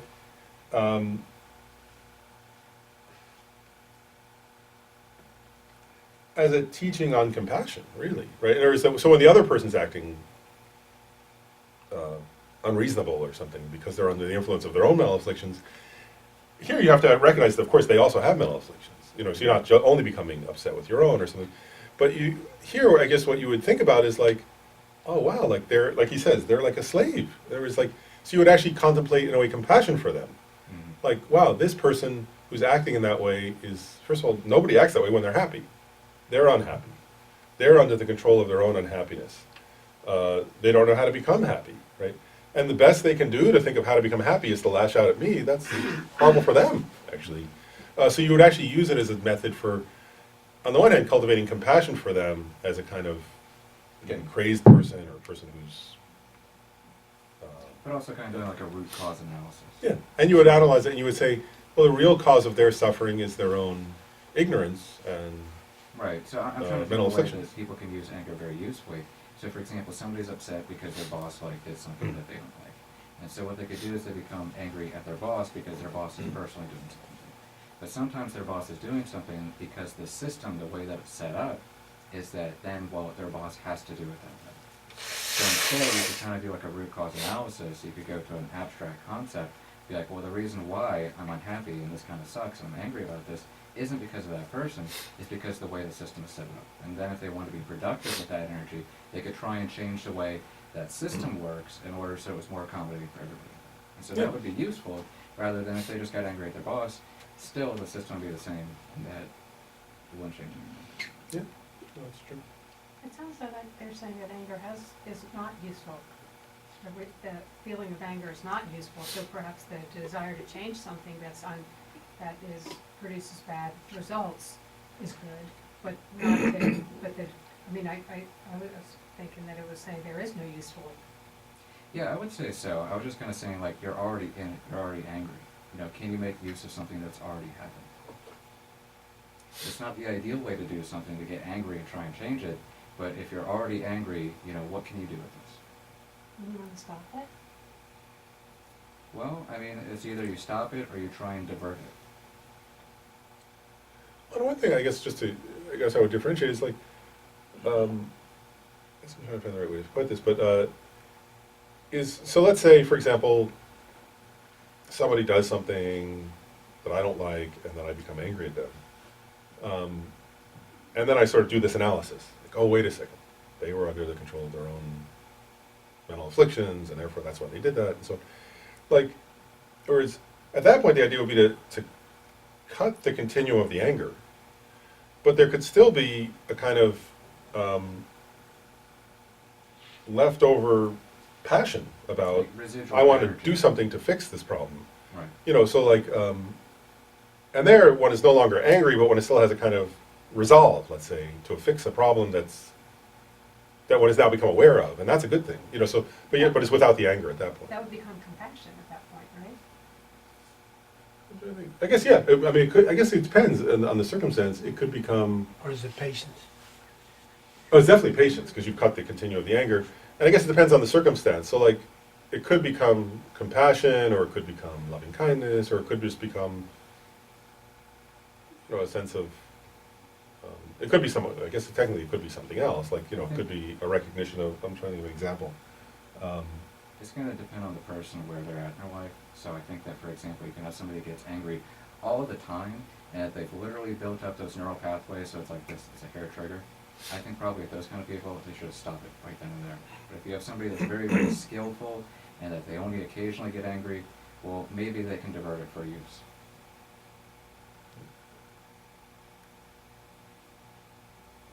Yeah, I'll give an example. The reason why I hesitate about the compassion one is just sometimes it is compassion for sure. I can think actually an example myself recently where like somebody did something and I became angry and then I stopped and thought like this and then I realized like, oh wow, like it wasn't so much compassion, it's just like a recognition, oh wow, like part of the reason they did that is their own stuff, but part of it is like I've been not harming them or anything, but I was like, you know, I wasn't telling them, oh, I don't want to do this and that, and like I was like, oh, I should tell them that. Like it was like I was like, oh, I made a mistake not telling them something that was true, that's not harmful to them, but just like I'd sort of not been honest fully with them about like, well, I don't like this or something. And therefore they were doing it. And so that wasn't so much compassion for them, it wasn't even really compassion for myself, it was just like a recognition, oh, I was foolish not to tell the truth, like not to, I wasn't lying, but I had not like gone and spoken to the person. And so that was an example where it gave me a kind of energy to go, oh, okay, I should just go talk to them and tell them how I'm feeling and explain it. And then we had a better, they were like, oh, wow, thanks for telling me, okay. And we sort of worked out a problem. So that was an example where it wasn't, there are times where it's compassion, but that was an example where it was just like, oh, why didn't I, like, It taking was no longer responsibility. anger. What's that? But it was no longer anger. Yeah, I wasn't angry at all. I was like, you know, I kind of went to the person, it's like, oh, I apologize, I haven't told you this, and therefore you didn't know, and you were doing this thing that was then bothering me, but that's not your fault, it's my fault, I didn't tell you, you know, it was like that, like, so that wasn't exactly compassion. So sometimes it could be compassion, but sometimes it could just be like a resolve to fix a problem or something. So that's why I was just trying to pause. I was actually thinking of examples like that from my own experience, where it's like, sometimes it's just like, you recognize, oh, I'm just not being, like, you know, I'm being, what's the word, I'm not being effective, or I'm not, or like you're saying, like, I've helped set up something that's not working, and therefore this is happening, so I need to fix that then. Yeah, it's You just have my to experience. purify it. Yeah, It's just my experience that anger generates a tremendous amount of energy because typically there's a target for it. And that, you know, logically, you know, your brain starts to come back online, you're like, okay, I'm relaxing a little bit, but that energy is still there. And so, like, I think that you could do a couple things. Like, you could go and clean your house, that'd probably be a productive use of it. Or you can try and use it for some sort of, like, end goal or task. I mean, ideally, you wouldn't get angry in the first place, but it's just kind of one of those things where it already happened. You know, what do you do now? yeah, and so, and just to go back, so I mean, to take what you're saying back to this, so what Lama Tsongkhapa is saying, though, is like, is the key from, in terms of the practice of patience, is first focus as quickly as possible on cutting the continuum of the anger itself. Then, if you still have passion or energy or whatever, yeah, use that. There's no fault then in using that for something Take positive. your foot off the gas pedal, but you can still coast on whatever you got. Yeah, whatever energy you have about something, that's great.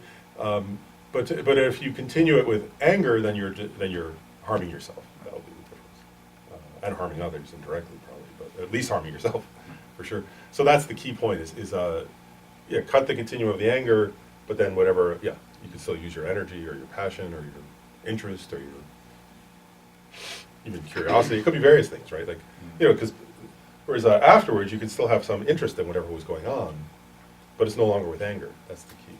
Yeah, I mean, so I've been thinking about it a little bit. So generally something happens, like things change and something happens with society that people are angry about. Essentially it's that if they're angry and they start to, you know, focus on people, then you get a lot of conflict. But instead, if you're angry and you focus on some sort of goal or change to adapt your system to whatever is making you angry, then you can put it towards a productive usage, you can move on.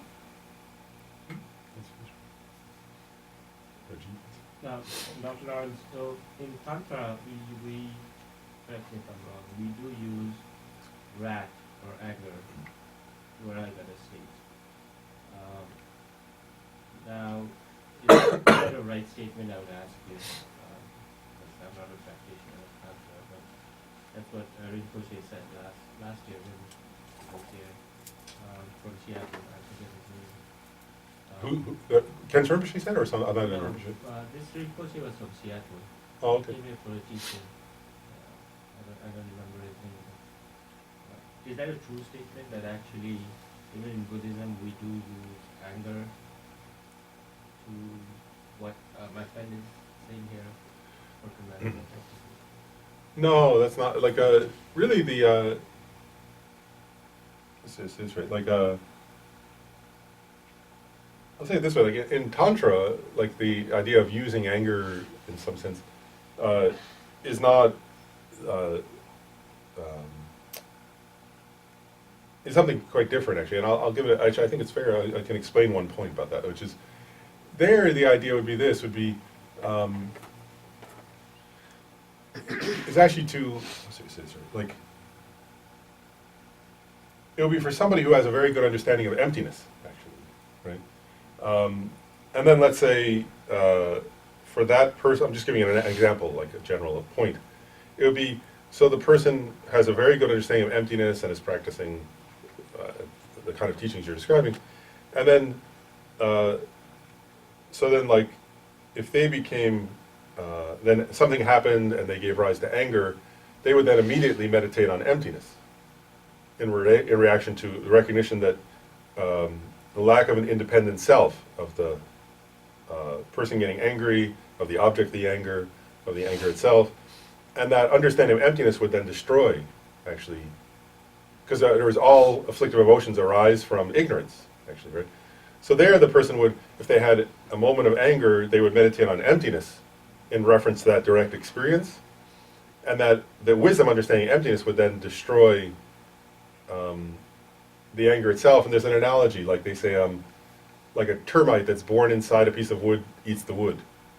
You know, so they would say, like that, the ignorance that's born inside that experience, that moment of anger, destroys the anger itself. Is a traditional analogy there. So it's not that the person Actually, you don't invoke an anger, but it's a karmic influence coming, an anger. So it arises, but you meditate on emptiness immediately. So it's not like the person who's practicing Tantra is thinking, oh, it's good to be angry, or I'll use my anger in some way. It's actually a practice of meditating on emptiness, really, to destroy anger. It's still the same goal, actually, which is to overcome anger. Also, wrath is not anger. Right. In that context, that's different. Yeah. So, but in that, so it's not a matter of like using anger to somehow like what's the word? As if there's like a way in Tantra that it's okay to sort of cultivate anger. It's not. That's wrong. It would be that you would be using the wisdom understanding emptiness to still practice patience and overcome anger. Actually. And what is wrath in context? I guess wrath. They use a traditional example, and you'll relate to this one easily because you're a parent. Like the traditional example they give is like a person who, what they say is like, you know, anger is where you actually want to harm another person, right? Like there's you feel like a wish. There's an underlying wish to harm. But they give the analogy of, actually I remember a time when I was a little kid and I was about to run out in the street and there was traffic and my father yelled very loudly, you know, and I turned and looked, you know, and the feeling I had was, oh, he was protecting me. You know, as soon as I looked at him, I realized, oh, he sounded angry, but his wish was to protect me. And so that's wrath. That he made a wrathful sound, but it wasn't with a wish to harm me. It was the opposite. He was trying to protect me.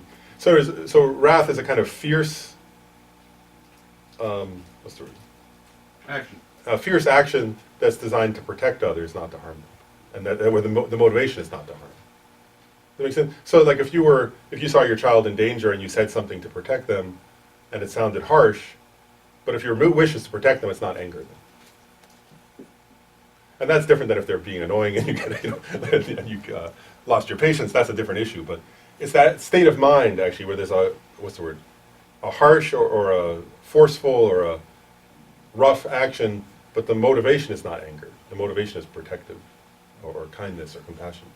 Does that make sense? Coming back to the discussion on anger, my experience or the ideal take on that is like, if you have an itch, you have to scratch. If you don't have an itch, you don't have to scratch. So ideally, if you can hit that state where you don't have an itch, you don't have to scratch. So how does that relate to anger then? How do you not have the? What do you mean? Like, so what I'm trying to tell is like, every time I've gotten anger, I've been mindful about that. There are causes for that. Every time certain person invokes certain feelings towards me, I have to keep on meditating on that. Why is it happening? Why is it happening? Or it could be circumstances at office, you know, bunch of people, or it could be anywhere else. But I be mindful of it and mindful of it and mindful of it, and then come to a state where it means I should not be reacting to any of these because there's no point reacting to this. I don't need to have that itch. If I don't need to have that itch, I don't have to scratch it anymore. and then you're patient. Yeah. That makes sense. Let's see. Okay. Then next, Lama Tsongkhapa quotes Arya Davis 400 stanzas where he says, "Just as a doctor is not disturbed by one who is gripped by a spirit and angry, the sage beholds the mental afflictions, not the person afflicted by them."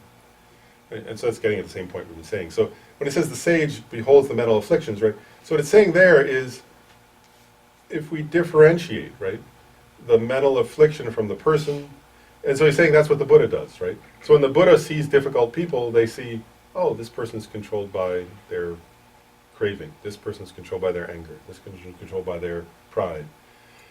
And therefore, what's the word?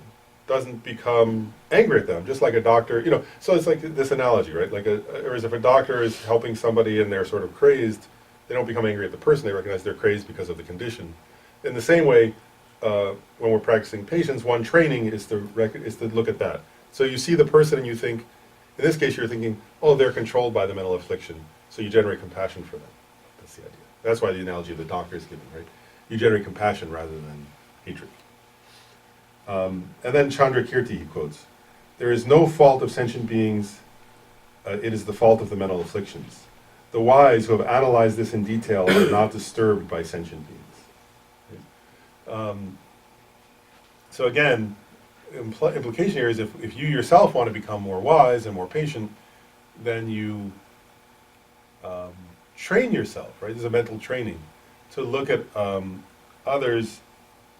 And actually, I'll just make one more point here. In this sense, then, also, so who's the person then? There's a point in the Uttara Tantra, the Sublime Continuum, where it says, bodhisattvas who have seen emptiness and so on, when they look at others, actually what they see is Buddha nature. So they see a future enlightened. They see somebody who has the potential to become a Buddha. Right? And so when they look at, and they say there's this analogy in in that text, the Uttara Tantra, that says there are actually a set of analogies, but it'd be like this. So when a bodhisattva looks at a difficult person, they see one analogy they give is like a precious jewel wrapped up in rags, right? Meaning they see the Buddha nature. Right, this precious thing, but that's covered in something dirty temporarily. And the dirt is temporary. Right? Or they say sometimes they see like a Buddha statue covered in an old, what's the word? Something old. What's that? Lacquer. Yeah, something like that. And the idea is you want to take that off, right, and reveal what's beneath it. So the idea here is that when we want, in this practice in patience, that's a mental training actually, right? So it's a mental training where you train yourself to see others, and who are they? So you think, who is this person? They're future Buddha, covered over by mental affliction. The mental affliction is not essential to who they are, right? And so there are a couple points there. One is, so you generate compassion that they're under the influence of mental affliction, but also you don't see that as intrinsic to their nature. And the idea in the Buddha nature teachings is the person's deepest nature is their Buddha nature, actually. That's their deepest nature. And these other natures, or these other sort of, manifestations, are like temporary, adventitious appearances due to causes and conditions. And so when you look at somebody, you think, so when Chandrakirti says, there is no fault in sentient beings, right? That's the implication there, I think. He's saying there's no intrinsic fault. Of course people have faults, we're not perfect, right? So when he says there is no fault in sentient beings, he's not saying people are perfect, right? He's saying in their deepest nature, those faults are not essential to sentient beings' nature. They're adventitious or they're temporary. They're these like temporary manifestations of causes and conditions. So the fault is these mental afflictions that are like these temporary appearances. But being's deepest nature is pure, so why become angry at them, right? And so if you train yourself to view beings in that way, that's one way of cultivating patience. Now Lama Tsongkhapa gives another method of generating patience, which is how anger is inappropriate if one thinks of one's own karma. And here one thinks, so this is a separate mental training now. One thinks, moreover, the experience of suffering produced by one who harms you is the result, experience of the effect of a negative action accumulated by you yourself in the past. And in dependence on that, the action is exhausted. If you cultivate patience with respect to it, you will not newly accumulate causes for experiences of suffering later on. Whereas if you get angry, you have to experience the suffering that is even greater than that. Okay? So this is a different training, right? This training when something bad happens, something suffering happens for me, it's a mental training, right? Where I think, what's the cause of this? It's my own previous karmic actions, right? All mental suffering, all physical suffering that I experience as a result of my own previous actions. And so you stop blaming it on the other person and you attribute it to a negative previous karmic action. And here the idea would be this, would be, so like, somebody is acting in a way that I find unpleasant. The reason for that is my own previous karmic action. And if I want to have, actually it becomes, this is actually also getting at a point about anger, actually, right? We become angry because we don't like what's happening, isn't it? Right? And we think, and actually our idea is, when you're angry, usually your idea is, well, if I lash out in some way or say something or do something harsh, then it will stop, right? And I won't have to suffer anymore. And this is saying that's the exact wrong approach, right? This is saying, actually, if you lash out or do something, say something or do something based on anger, that's the most certain way to continue creating future such experiences. Like if you want to guarantee yourself more suffering like this, then do that, right? That's the only way to guarantee that you'll have more such experiences. And so it's saying here, like, it's actually undercutting one of the premises, psychological premises behind anger, right? Because if you think about it, we don't, like when somebody acts out angrily, they're not thinking, oh, I want more suffering. Like, please give me more suffering, so I'm going to act out angrily so you'll give me more suffering. Right? We're thinking this will somehow eliminate my suffering. And what this is saying is, that's the exact opposite of what's true.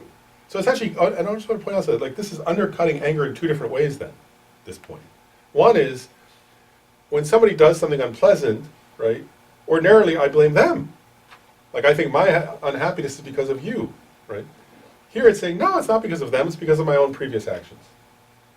Right? Second point is, I'm thinking, oh, if I lash out at them, then it'll get rid of my suffering. Here it's undercutting that by saying, no, that's going to guarantee you future suffering. And two ways, by the way, this is true, right?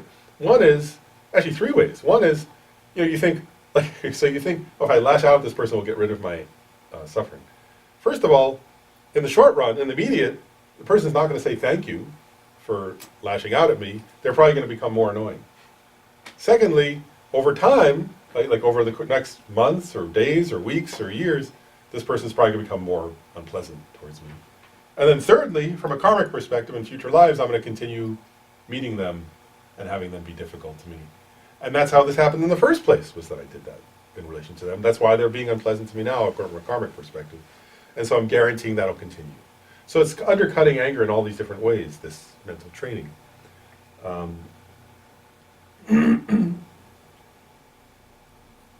Right, and so, like, actually I'll just say, like, if you look at many of the Tibetan teachers and so on who were, like, who had terrible suffering experiences, like in the communist Chinese prison in Tibet, like by the army who were captured and so on. But many of them use this training. So that's why I'm just pausing to note that. It's interesting, like, none of that, like, the ones who obviously there are other people, but like, there's people who didn't train their mind. But I think it's one of the most peculiar things, actually. Like, if you think, again, I think of Reaper Rinpoche, like, who was tortured for, on and off for 18 years. But you never heard any hint of him blaming the soldiers who were tortured him. Right? Like, all he would ever say was something like, well, it was purifying my karma from the past life. Like, it didn't occur to him. Like, and if I contrast that with, like, somebody who doesn't have that perspective, right? It's always like, how could they do this? They're so terrible. And that left room for him to have compassion for them, actually. He would say, like, oh, they were creating they were unhappy. It's like, you think of, like, what's amazing is for the person who's actually being tortured to think this, right? But he was able to think, well, first of all, they're like one of the most miserable creatures on the planet, right? And they're creating horrible karma also for their future. But that was because he wasn't blaming, right? Because he wasn't blaming them for his own suffering, he could see them from an empathic perspective, right? In terms of their suffering now, and they're creating the cause of more suffering in the future. So he actually had compassion for then. This perspective of viewing the suffering he was experiencing as a purification of his own karma left the room for empathy and compassion, even for the torturers. Because he wasn't blaming them. He was looking at them then like, oh, there's some miserable person. So this is a very profound point, although again, it's difficult to do. But if one trains one's mind that way, then it has those kinds of effects.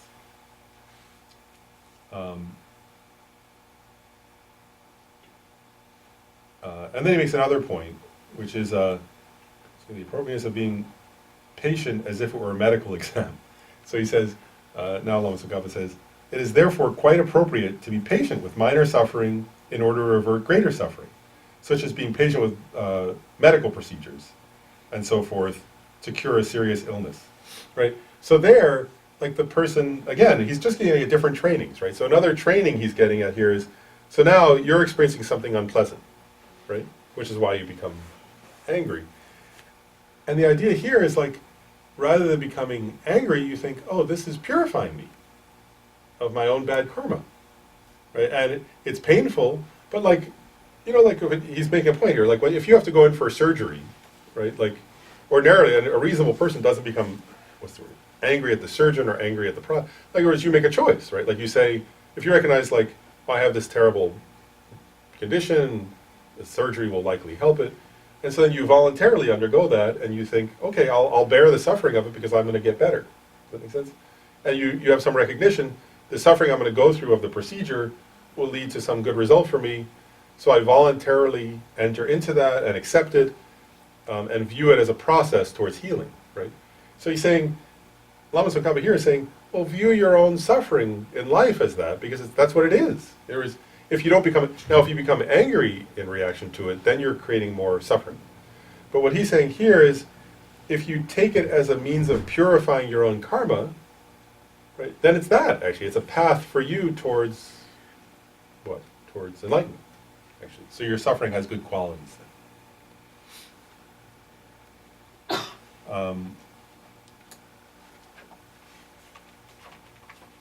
And then, let's keep going actually, because it's related. So then he actually switches to the second kind of suffering. To the second kind of patience. This one includes both. But so he's saying how to cultivate a patience that accepts suffering. And then he makes a couple points. He says, first of all, as typical, comes from Shantideva. He says, if suffering is curable, why be averse to it? Right? Like, why be upset about it? It's going to get cured. And then he says, of course, the next one. If suffering is incurable, if the particular suffering you're having is incurable, then why get upset about it? Nothing, it's not going to do any, it's only going to make your suffering worse. And then he says, so aversion to suffering is useless. Then he says, it's even disadvantageous.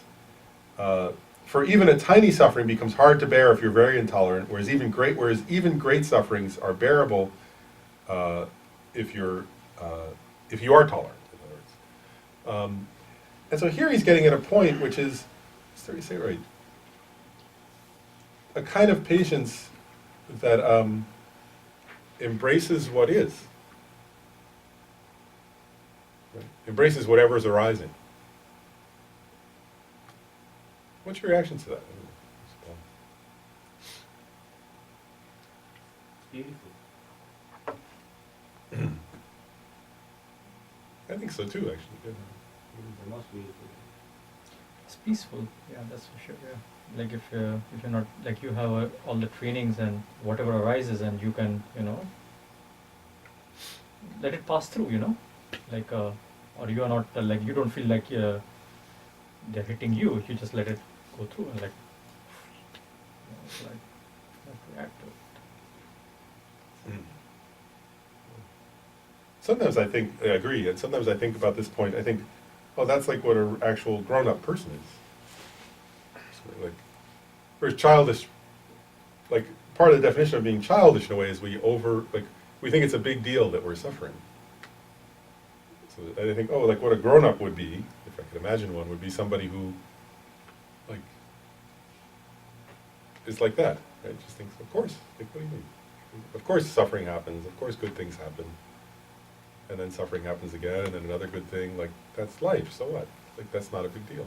And as you mentioned, that's yeah, grown up or wise person, you know, that and who has seen the true nature of the things, like and in that respect you mentioned like termite kind of thing, but termite is in a way is a wisdom, you know, which whatever comes about, it will just Yeah. Use it. Certainly. And that's where, then last point I'll make is the next I'll stop after this next paragraph, where Lama Tsongkhapa says, he says, considering the positive qualities of suffering itself. And this is where if you listen to this, you'd almost think, oh wow, you know, it's great. Like,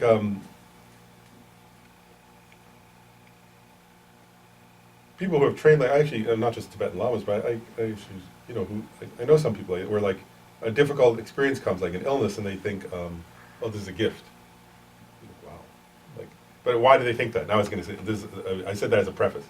So here's Lama Tsongkhapa. He says, the way to take the side of suffering, the way to mentally take the side of suffering is to train the mind again and again, thinking, if there was no, so now he's saying, what are the advantages of suffering, right?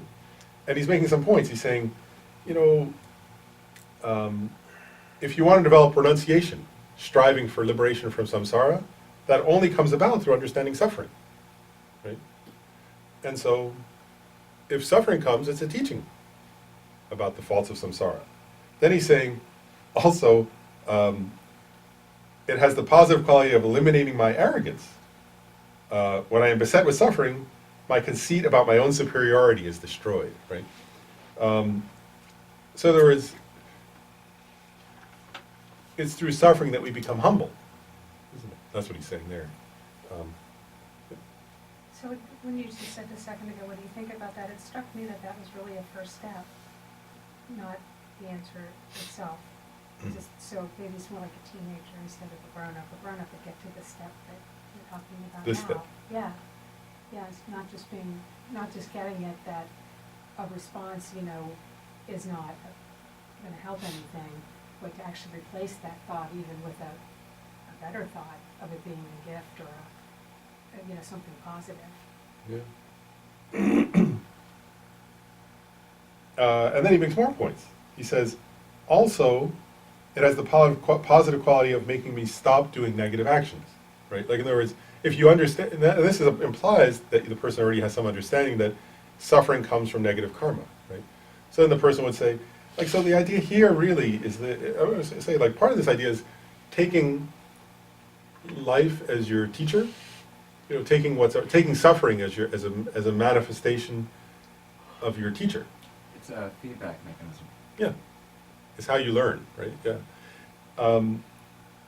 And then also he says, and then it's a reminder to do good karma, right? Like that it's a reminder not to do bad karma, to do good karma, and it's a teaching of compassion for others suffering, right? And the same part of the point here is what I get at is like, you know, sometimes I'm sharing my own reflection for a second, but sometimes I reflect on this point, and I think for most people, I think there are exceptions. There are exceptions to this, but I think for most people, like, when we really grow, and like especially on a spiritual level, I mean, like on a psychological and spiritual level, when we really like develop, it's mostly through difficult experiences. Right? Like, you actually don't like. I think the vast majority, actually I'm just pausing, actually it's been true for me, and I think it's true for most people I know, like, most times of like deep spiritual development don't come, like, I don't actually, like, it doesn't come from, oh, I was like hanging out at the beach and like I suddenly had this like deep growth, like, it gets through somebody was difficult to me, or I was sick, or I lost something I really didn't want to lose. Like, those are usually the times of growth. like how you tackle it, and that's because that gives you an opportunity to, you know, test, you know, see the things of like what works for you, and then becomes part of your real experience. Yep. So, It's true, isn't it? And like deep spiritual growth doesn't seem to come about through like easy.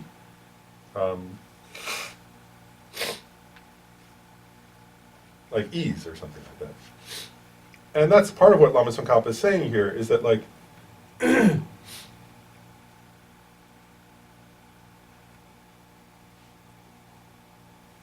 know, and like even, I remember this like, my own, I was just sharing my own immaturity for a second. I remember like one time I was reading, I was talking to my old friend, and I was saying to him, like, I was going through a hard time that week or something. We both were. We were talking, and we were saying, like, we were laughing because we were saying, like, you know, oh wow, like when we were young, we had read the life stories of these great spiritual teachers, like Milarepa, and Naropa, and like, they seemed very entertaining. You know, like, oh wow, they went through this like incredible hardship and they achieved enlightenment, and they were like, we were both saying like, oh, it never occurred to us that like they didn't know that at the time that they were going to be enlightened. They just were going through a hard time. Like, it was like, you know, there's this point where Milarepa was like, there's a point in Milarepa's life where he's like totally hopeless and he thinks like, I'd rather be dead, nothing's working, I can't, you know, like Marpa's putting him through all these hardships, and I was like, wow, I was so immature at the time, it never occurred to me he actually meant that. Like, he was really going through a hard time. And that's why he became, you know, he became enlightened in one lifetime, because he was able to tolerate hard work and hardship. And I guess my point is that that's what Lama Tsongkhapa is saying here, is like, you're taking, it's not that there's an intrinsic benefit to hardship, that's not the point. The point is taking difficulties as the teacher. Yeah, I would say is that hardship is beneficial if you have a productive coping mechanism. Right, and that's what Lama Tsongkhapa is trying to teach here. Right. So, Is, for example, we're here, we're trying to learn this, and the other people have less productive coping mechanisms. So ultimately, they can take hardship and then have it destroy them. yeah. Yeah, and that's exactly right. Like, so hardship is not, it's an important point. First of all, it's not masochism, it's not seeking out hardship. And secondly, it's not saying that hardship is intrinsically valuable, but it's saying, if you really want to make progress on the spiritual path, then you have to learn this point that Lama Tsongkhapa is teaching, which is, what's the word? Embracing, he says, taking the side of suffering, right? Or another way of saying it is embracing suffering as a teacher. But you have to learn first, how do you do that? And he's saying, here are some methods, right? You think about, you know, how it's teaching you to renounce samsara, how it's teaching you to overcome your own arrogance and pride, how it's teaching you to have compassion for others. You know, and if you can take suffering then as a teaching of compassion, well then, of course, it's a beautiful teacher, isn't it? Like, you know, if it just becomes another cause of like self-pity and hatred or something, then that's useless. But that makes you a worse person. But if you can do this, then you can like, what's the word? Well, then you can be patient. That's what he's saying. Then you can be actually patient. And you had a point. And so, Dr. Lauren, on that point, I was just thinking, I always think like from my experience, causes and conditions, obviously we're talking about suffering and post-suffering, how do you really get a realization out of it or experience that, constructive experience that makes you better. Causes and conditions, the familiarity with it, I sometimes question, is it just this lifetime, or I almost tend to think there's quite a bit of lifetimes built into it. But the conditions, I don't know the causes, supporting conditions, that could be in this lifetime, some of them. But you do have a familiarity with it from the past lifetime. That's how I feel. So we can't put it in one box saying, I was born 30 years ago, and then in this 30-year lifespan, I was able to get so much of suffering. I lost my father, you know, I lost so many jobs, I had difficult people around me. That could be a triggering condition, but the wisdom part of it, I think you carry over from when you're like, that's my experience. I think and then the important thing, of course, is wherever we start at, this is what Lama Tsongkhapa is saying here, I think, is that wherever we're at in terms of that our task then is to take that further in this life. And not just to, you know, because also sometimes I see that where people like, on the spiritual path, like, let's say it right, like, there's a certain amount, like you're describing, where you see like a person can have that naturally or something, or fairly becomes more easily or something, up to a certain point. And then, of course, everybody reaches the point where it's not so easy anymore, or Yeah, something. yeah. And that's a good sign, right? That's like, okay, now that's the next, whatever is coming easily, that must be from some past Right. time. But then the challenge is, of course, to put in the work. So we can say the suffering, accept the suffering in life, our typical life, so it's a way of purify bad karma. Exactly. Yeah, and then we see that as helpful, actually. But those roadblocks actually, they didn't realize all of these in the first place, that we have this, and we have to build up on it. So all of these are going to be positive, constructive steps moving on. I'll just share one last thing that I should just, sort of like that same friend who I was sharing that story, I was talking about the life of Miller April with. He was funny. He said to me, did I share this once before? I can't remember, but he said to me, he said, I did 100,000 prostrations and 100,000 vajrasattvas to purify, and we're very close friends. He said, do you think it did any good at all? I'm not really sure. I can't really. And I thought about it very sincerely, and I said to him, I can't see your karma, so I don't know that. I said, but at the same time you were doing those, you developed, you'd already had it. You were dealing with these physical illnesses like rheumatoid arthritis that leads to humongous suffering, and this other illness he had. And I said, I can't tell. I don't know your karma about if the frustrations or your vajrasattvas did this or that, but I said, but you dealt with the rheumatoid arthritis in this way. Like, whereas before you would have become angry and upset at doctors and complaining, and I said, and what I saw was that you became more humble, and you developed compassion for others who are suffering, and you manifested that compassion, and you've been more patient with people. And I said, I said, whatever else was going on, and if the prostrations help with that, then that's amazing, but that's what matters, And that was the hard work, and I was like, wow, because where he would have become angry, he became kind. I think it's that point where it's the hard work that actually leads to measurable change. That's what's quite neat. But anyway, we should do that. Thank you. The supreme jewel, bodhicitta, where it has not arisen, may it arise and grow.